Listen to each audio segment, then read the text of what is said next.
हज़रत इमाम हुसैन को इस्लाम में शहीद का दर्जा दिया गया है। उनकी शहादत की कहानी हर किसी को रुला सकती है।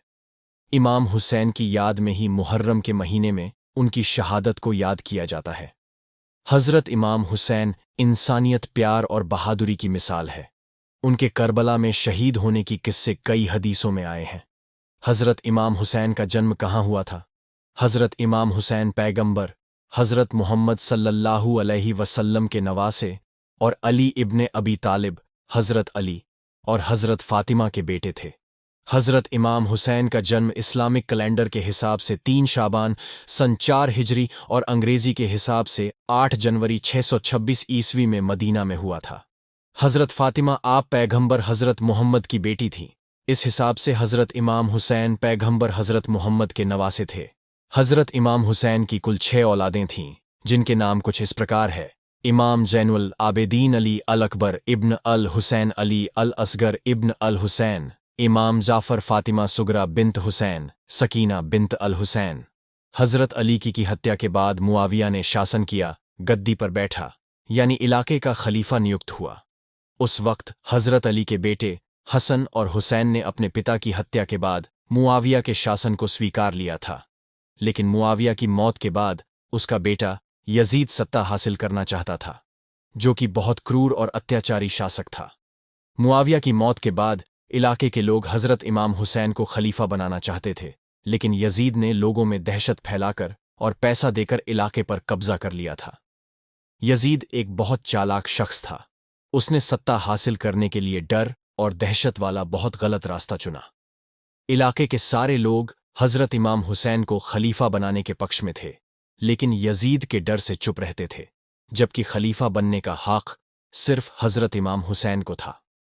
यजीद को हर वक्त इसी बात का डर रहता था कि कहीं हज़रत इमाम हुसैन सत्ता हासिल न कर ले, इसलिए वह लोगों को भी डराता रहता था, ताकि लोग उसके डर के वजह से हज़रत इमाम हुसैन के समर्थन में न जाएं। सारे लोग यजीद से डरते थे, लेकिन हज़रत इमाम हुसैन उससे बिल्कुल बेखौफ थे। हज़रत इमाम हुसैन इंसाफ पसंद इंसान थे। वह सही तरीके से यजीद को सत्ता से हटाना चाहते थे, ताकि लोगों पर यजीद का जुल्म खत्म हो जाए और इलाके के लोग बेखौफ और प्यार से रहे। उस वक्त यजीद का शासन था। यजीद एक बहुत अत्याचारी आदमी था। वह वहां के लोगों को डराकर उन पर अत्याचार करके इलाके पर राज करता था। उसका एक ही मकसद था कि लोगों पर जुल्म करके उन्हें डरा धमकाकर इलाके पर कब्जा किया जाए, ताकि लोग उसके डर से उसकी इज्जत करें और पूरे इलाके में उसका खौफ रहे। हज़रत इमाम हुसैन बहुत बद्दे इबादत गुजार थे। वह रात भर अल्लाह की इबादत में लगे रहते थे। दिन में वह इलाके में रह रहे गरीबों की मदद करते थे, उनके हमदर्द बनते थे, उनकी खुशियों में शरीक होते थे और खुशियां बांटते थे। बाकी वक्त वह इस्लाम के प्रचार में निकालते थे। उनका एक ही मकसद था कि लोगों की भलाई की जाए और इस्लाम को पूरी धरती पर फैलाया जाए। उन्होंने अपनी पूरी जिंदगी इस्लाम के प्रचार प्रसार में गुजर की। पैगंबर हज़रत मुहम्मद सल्लल्लाहु अलैहि वसल्लम अपने दोनों नवासे हसन और हुसैन के बारे में कहते थे कि मेरे लिए हसन और हुसैन दुनिया की सबसे अच्छी खुशबू है। हज़रत इमाम हुसैन को लोगों और समाज से प्यार था। वह यजीद की डर की राजनीति को पसंद नहीं करते थे। लोग भी आप इमाम हुसैन के समर्थन में थे।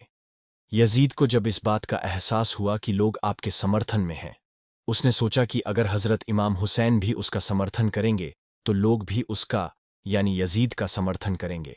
लेकिन हज़रत इमाम हुसैन ने यजीद की हर बात मानने से इनकार कर दिया था। यजीद ने फिर यह योजना बनाई कि जो उसकी बात नहीं मानेगा या उसके खिलाफ जाएगा, वह उसे जान से मार देगा। हज़रत इमाम हुसैन को भी वह मरना चाहता था। इस बात का अंदाज़ा आप हज़रत इमाम हुसैन को हो गया था। हज़रत इमाम हुसैन ने मदीना क्यों छोड़ दा? जब हज़रत इमाम हुसैन को मालूम चला कि यजीद उनको मरना चाहता है, तो उन्होंने अपने परिवार की हिफाजत के लिए मदीना छोड़ने का फ़ैसला किया और मक्का जाने का फ़ैसला किया। जब आप मदीना से मक्का के लिए जाने का सोच रहे थे, तब हज का महीना भी चल रहा था, यानी काफ़ी लोग उस वक्त पवित्र शहर मक्का में हज के लिए जा रहे थे। आपने भी फैसला किया कि आप भी हज के लिए जाएंगे। बस यही सोचकर आप मदीना से मक्का के लिए निकल गए। जब आप मक्का पहुंचे तो उनको कूफा, जो कि उस वक्त इराक का एक शहर था, वहां से काफी लोगों का समर्थन मिला। आपको किसी ने खबर दी कि कूफा के लोग आपके समर्थन में हैं और यजीद के जुल्म को खत्म करने के लिए तैयार हैं और आपके साथ हैं। आपको इस बात को सुनकर बड़ी खुशी हुई कि कूफा में उनके काफी समर्थक हैं। उन्होंने फिर मक्का से कूफा जाने के लिए फैसला किया, क्योंकि वो यजीद के जुल्म को खत्म करना चाहते थे। मक्का के कई लोगों ने आपको समझाया कि आप कूफा न जाए, वहां आपकी और आपके परिवार की जान को खतरा हो सकता है। लेकिन आपने बड्ढी सूझबूझ से फैसला किया कि वह कूफा जाएंगे और लोगों से मिलेंगे और यजीद के आतंक को खत्म करेंगे। यजीद को इस बात का पता चल गया था कि कूफा के लोग आप हजरत इमाम हुसैन के साथ हैं और उसके खिलाफ जंग के लिए तैयार हैं। ये सुनकर यजीद बहुत डर गया था। उसे ये डर हो गया था कि अगर सारे लोग हजरत इमाम हुसैन के साथ हो गए तो उसकी सत्ता जा सकती है। हजरत इमाम हुसैन करबला कैसे पहुंचे? जब आप कूफा के लिए मक्का से रवाना हुए तो यजीद ने अपनी सेना, जिनकी तादाद हजारों में थी, आपके पीछे लगा दी। इतनी भारी संख्या के आने का अंदाजा जब कूफा के लोगों को लगा तो बहुत से लोग डर गए और उन्होंने हजरत इमाम हुसैन का समर्थन करने से मना कर दिया। कुछ लोग ऐसे भी थे जो यजीद की सेना से लड़ देने के लिए तैयार थे, लेकिन ऐसे लोग बहुत कम थे। ज्यादातर लोगों ने यजीद की ताकत और उसकी सेना के डर से आखिरी वक्त में इमाम हुसैन का साथ देने से इनकार दिया था। जब इस बात का पता हजरत इमाम हुसैन को लगा तो उनको लग गया था कि यजीद अब उन्हें नहीं छोड़ेगा और उनकी मौत निश्चित है। लेकिन फिर भी उन्होंने हार नहीं मानी। उन्होंने फिर भी कूफा की ओर बढ़ने की यात्रा जारी रखी। अब उनके साथ उनके परिवार के कुछ लोग और साथ में उनके कुछ समर्थक थे। यजीद की सेना आपको कूफा नहीं जाने देना चाहती थी, इसलिए उन्होंने कूफा के रास्ते पर अपनी सेना लगा दी और इमाम हुसैन के काफिले को कूफा की जगह करबला की ओर जाने के लिए मजबूर किया। करबला, जो कि उस वक्त की एक बेहद्दा जगह और गर्म रेगिस्तान था, जहां सिवाय बंजर जमीन के कुछ नहीं था। इमाम हुसैन और उनका काफिला, जिसमें कुल 72 लोग थे, जब मुहर्रम की 2 तारीख 61 हिजरी को करबला पहुंचे, तब यजीद की सेना भी वहां पहुंच गई। मुहर्रम की 7 तारीख को यजीद की सेना ने करबला में मौजूद एक नहर, फुरात नदी, अलकमा नहर, पर पहरा लगा दिया ताकि हजरत इमाम हुसैन और उनका काफिला पानी नहीं पी सके, और अगर पानी पीने आए तो उन्हें उसी वक्त मार दिया जाए। हजरत इमाम हुसैन फिर भी यजीद की सेना के सामने झुकने को तैयार नहीं थे। वह बिना पानी के अपना सफर करते रहे। करबला के रेगिस्तान की इतनी गर्मी में बिना पानी के रहना बहुत मुश्किल था। बिना पानी के हजरत इमाम हुसैन के बच्चे प्यास से तड़हेपने लगे, क्योंकि उनके पास न पानी बचा था न खाना। बिना पानी और भूख के रहते हुए उन्हें 2 दिन हो गए थे। इमाम हुसैन करबला में यजीद से लड़ना नहीं चाहते थे। वह बस अपने परिवार को वहां से निकालना चाहते थे ताकि वह किसी तरह कूफा तक पहुंच जाए। उनको पता था कि यजीद की सेना उनके पूरे परिवार को मार देगी, इसलिए वह सेना के सामने नहीं आना चाह रहे थे। मुहर्रम की 9 तारीख को यजीद की सेना ने करबला में आपके काफिले पर हमला कर दिया। अब आप समझ गए थे कि उनका बचना मुश्किल है। हजरत इमाम हुसैन ने यजीद की सेना से 1 रात की मोहलत मांगी ताकि आप मुहर्रम की 9 तारीख की रात अल्लाह की इबादत कर सके और अल्लाह से अगले दिन जंग में फतेह हासिल करने की दुआ मांग सके। यजीद की सेना उनकी इस बात को मान गई और उन्हें, यानी हजरत इमाम हुसैन को, 1 रात की मोहलत दे दी, क्योंकि यजीद की सेना को मालूम था कि ये लोग बिना पानी खाने के रह रहे हैं और 1 रात में तो ये और कमजोर हो जाएंगे। करबला की जंग का वाकया, 1 रात की मोहलत मिलने के बाद हजरत इमाम हुसैन, उनके परिवार और काफिले ने रात भर अल्लाह की इबादत की और जंग में फतेह हासिल करने की दुआ मांगी। अगले दिन, यानी मुहर्रम की 10 तारीख को, जंग का ऐलान दोनों ओर से हुआ। जंग में हजरत इमाम हुसैन के समेत कुल 72 योद्धा यजीद की हजारों सेना के सामने युद्ध करने को तैयार थे। प्यास और भूख की हालत में भी आपके लोगों ने यजीद की हर बात को मानने से इनकार दिया, क्योंकि वह यजीद के सामने झुकने से ज्यादा शहीद होकर मरना पसंद करते थे। दोपहर में नमाज के बाद यजीद की सेना आपके काफिले पर हमला कर दिया। हजरत इमाम हुसैन समेत 72 योद्धाओं ने यजीदियों से डटकर मुकाबला किया। जंग में आपके सभी योद्धा शहीद हो चुके थे, तब अकेले इमाम हुसैन ही अकेले बचे थे।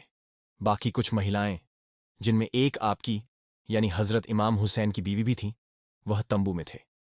तभी अचानक उनको अपने 6 महीने के बेटे अली असगर की आवाज सुनाई दी, जो कि 3 दिन से प्यास से टट भूख और प्यास से बेहाल था। उनकी माँ भी 3 दिन से भूखी प्यासी थी, जिसकी वजह से दूध भी नहीं पिला पा रही थी। आप हजरत इमाम हुसैन को अपने बेटे की यह हालत देखी नहीं गई और वह उसे अपने हाथों में उठाकर करबला में ले गए। उन्होंने यजीद की सेना को अपने बेटे को थोड़ा पानी पिलाने के लिए कहा, लेकिन उन्होंने पानी नहीं दिया और आपके बेटे के ऊपर तीर से वार कर दिया, जिससे आपके बेटे की उसी वक्त मौत हो गई और वह शहीद हो गए। उसके बाद यजीद की सेना ने भी हजरत इमाम हुसैन को बहुत बुरी तरह से कत्ल किया।